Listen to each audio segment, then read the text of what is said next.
आज मैं आपको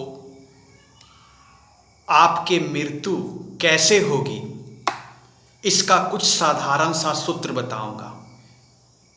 यकीन मानिए ये सूत्र लगभग 70 से 75% कारगर हो जाएगा। बाकी जो 25% है, चूँकि कुंडली की डीपली एनालिसिस करने पे सभी ग्रह के अपने अपने प्रभाव होते हैं, वो किस किस भाव को देखते हैं उन पर भी डिपेंड होगा। लेकिन आज मैं एक साधारण सा सूत्र बताऊंगा जो बहुत ही साधारण होगा, जो ये पता करने में काफ़ी सहायक होगा कि मृत्यु कैसे होगी और किस कारण से होगी। लेकिन सबसे पहले मैं अमित राय, ज्योतिष विद राय साहब के इस YouTube चैनल पर आपका स्वागत करता हूं। मेरा वीडियो अगर पसंद आए तो प्लीज़ सब्सक्राइब करें, लाइक करें और शेयर करें। देखिए, इस वीडियो से पहले मैंने एक और वीडियो बनाई है मृत्यु के संबंध में, जिसका मैं लिंक डिस्क्रिप्शन बॉक्स में दे दूंगा, वो देख लें। लेकिन आज मैं एक बहुत ही साधारण सा सूत्र बताने जा रहा हूँ कि मृत्यु आपकी कैसे होगी। अगर आपके घर में किसी न किसी की मृत्यु हुई होगी, अगर उनकी कुंडली अगर आपके पास है तो आप निकाल के उसे देख लें, आपको यकीनन कुछ न कुछ आभास हो जाएगा। लेकिन ये जो मैं सूत्र बता रहा हूँ वो तभी सक्सेसफुल होगा जब आपके पास कुंडली होगी।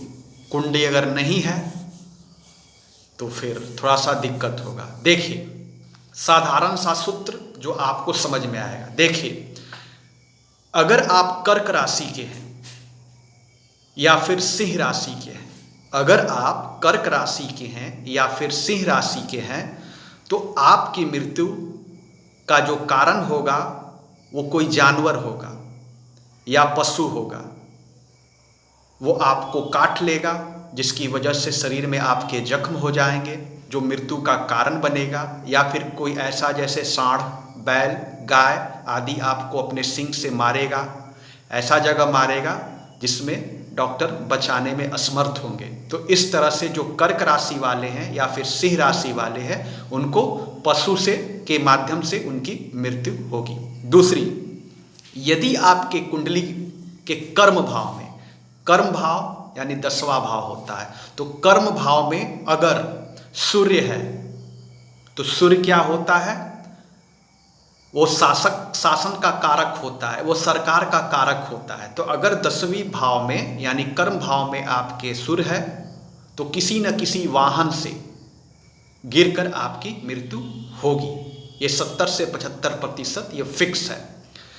यदि आपके चौथा घर जो होता है वो माता का सुख का होता है, आपके जमीन जायदाद संपत्ति का होता है, आपका सुख का भाव होता है। अगर चौथे घर में अगर मंगल है, मंगल ग्रह है, तो वाहन से टकराकर, ट्रक, बस या किसी भी वाहन से टकराकर आपकी मृत्यु होगी।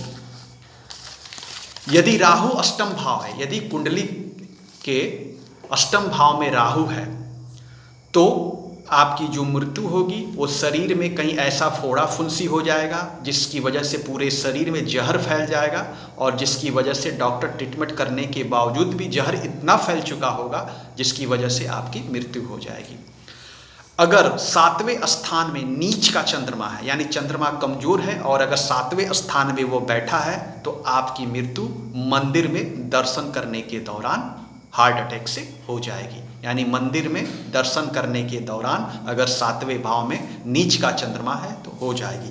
छठा, यदि शनि लग्न में हो, यानी लग्न का मतलब प्रथम भाव, यदि शनि लग्न में हो तो आपकी मृत्यु मंदिर के जो कॉरिडोर या बगीचा अगर वहाँ पे लगा होगा वहाँ पर हार्ट अटैक के दौरान हो जाएगी। सातवां, यदि सूर्य लग्न में हो, यानी सूर्य लग्न का मतलब यदि सूर्य भगवान, सूर्य ग्रह है जो वो प्रथम भाव में हो, अगर वहाँ पर स्थित होता है तो आपकी मृत्यु किसी से आप झगड़ा करेंगे और झगड़ा इतना बढ़ जाएगा कि आपकी हत्या हो जाएगी। या फिर जल में जैसे नहाने वहाने जा रहे हैं नदी में, तो जल के में मृत्यु हो जाएगी। यदि आपका चंद्रमा 8वें घर में है, यदि आपका चंद्रमा 8वें घर में है तो आपकी मृत्यु पानी में डूबने से होगी। कहीं भी आप समुद्र में या नदी में नहाने जाएंगे या स्विमिंग पूल में तो पानी में डूबने के दौरान होगी, और साथ ही साथ अग्नि से जलने से भी होगी। यदि 8वें घर में राहु या केतु है, यदि 8वें घर में राहु या केतु है तो आपकी मृत्यु बुखार या ऐसा बुखार पकड़ लेगा जो दिमागी बुखार हो जाएगा, और डॉक्टर के इलाज करने के बावजूद भी वो ठीक नहीं होगा। तो 8वें घर में राहु या केतु है तो आपकी मृत्यु बुखार से होगी। 10वां, अगर दूसरे स्थान में, दूसरा स्थान वाणी का होता है, दूसरा स्थान कुटुंब का होता है, दूसरा स्थान धन का होता है, अगर वहाँ पे शनि हो तो आपकी मृत्यु मुंह के कैंसर से होगी। 11वां, यदि राहु 7वें भाव में हो, राहु जो है वो वैवाहिक भाव में या बिजनेस के या पार्टनरशिप के भाव में हो तो आपकी मृत्यु किसी शस्त्र के द्वारा, यानी जैसे बंदूक की से गोली चल गई, या फिर कहीं आप बाउंड्री वॉल बनाए वहाँ पे त्रिशूल जैसा सुरक्षा की वो से निकाला लगा रहता है तो उसमें धंसने के दौरान हो, यानी किसी भी शस्त्र के द्वारा हो जाएगी। और यदि पाप ग्रह 4थे स्थान में हो, यानी माता का जो सुख हो यहाँ पे अगर 4थे स्थान हो तो आप कैसे आपकी मृत्यु होगी, तो आप मेंटल रूप से इतना टॉर्चर हो जाएंगे, इतना प्रताड़ित हो जाएंगे कि आप स्वयं आत्महत्या कर लेंगे।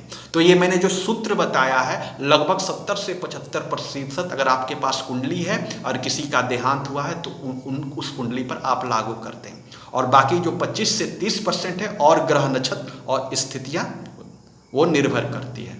तो मैंने ये जो सूत्र बताया है लगभग इसी तरह का होता है। तो इस तरह से मृत्यु के चांसेज बनते हैं। तो है ना कमाल का सूत्र। इतने देर तक आप हमारे इस वीडियो को देखते रहें, इसके लिए बहुत बहुत धन्यवाद। इसी तरह के नए नए रोजाना ज्योतिष से संबंधित मैं उपाय लेकर आऊँगा, और इसी कारण आप हमारे वीडियो को लाइक करें, शेयर करें और सब्सक्राइब करें। धन्यवाद।